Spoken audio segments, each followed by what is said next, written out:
एक जंगल में दो चड़ील बहनें रहती थीं। वो जंगल से गुजरने वाले लोगों को अपना शिकार बनाते। इनके खौफ से लोगों ने जंगल में जाना छोड़ दिया। एक दिन वो दोनों ये तय करती हैं कि वो अब जंगल के करीब एक गांव में जाकर रहेंगी और गांव के लोगों को अपना शिकार बनाएंगी। ये सोचकर दोनों गांव की तरफ चल पड़ती हैं। गांव पहुंचकर दोनों बहुत खुश होती हैं और कहती हैं, अरे वाह, मज़ा आ गया, अब रोज आराम से इन गांव वालों को शिकार करके खाएंगे। सुनो बहना, अपना रूप बदलकर हमें गांव में जाना होगा। वो दोनों दो खूबसूरत औरतों का रूप धार लेती हैं कि अचानक एक लकड़हारा वहां उन दोनों को देखता है और उनसे पूछता है कि मोहतरमा, आप दोनों को पहले कभी यहाँ नहीं देखा।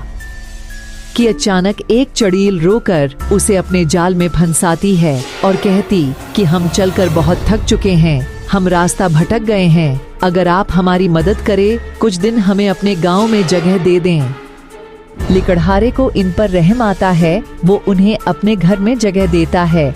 गांव के कुछ लोग उन औरतों को देख तरह तरह की बातें करने लगते हैं। वो लकड़हारे को कहते हैं कि ये दोनों ख्वातीन कौन हैं, क्यों उन अजनबी औरतों को तुम गांव में ले आए हो? ये दोनों अपने काफिले से अलग हो गई, कुछ दिन में लौट जाएंगी। रात होते ही वो दोनों चड़ील का रूप धार कर शिकार के लिए निकलती हैं कि अचानक एक शख्स पर उनकी नजर पड़ती है। वो उसे अपना शिकार बनाती हैं।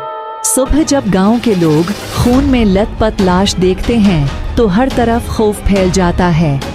वो समझते हैं कि ये किसी जंगली जानवर का काम है, मगर गांव में हर रोज कोई न कोई खौफनाक वाकया पेश आता है।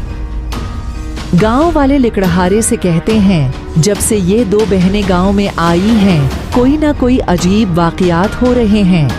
लकड़हारा उनकी बात को अहमियत नहीं देता। वो कहता है कि ऐसा नहीं है, वो दोनों परेशान हाल हैं, भला वो क्यों किसी को नुकसान पहुंचा सकती हैं। दूसरे दिन सुबह एक शख्स की नजर इन दोनों बहनों पर पड़ती है। वो इतनी सुबह जंगल से क्यों आ रही हैं? उसे ये बात कुछ अजीब लगती है। वो लकड़हारे के पास जाकर सारी बात बताता है। वो लोग ये फैसला करते हैं कि वो आज रात छिपकर सारे मामले का पता लगाएंगे। रात होते ही वो तीनों छिपकर इन दोनों का पीछा करते हैं तो अचानक वो दोनों चड़ील के रूप में आ जाती हैं और एक गांव वाले का शिकार करके इसका खून पी रही होती हैं।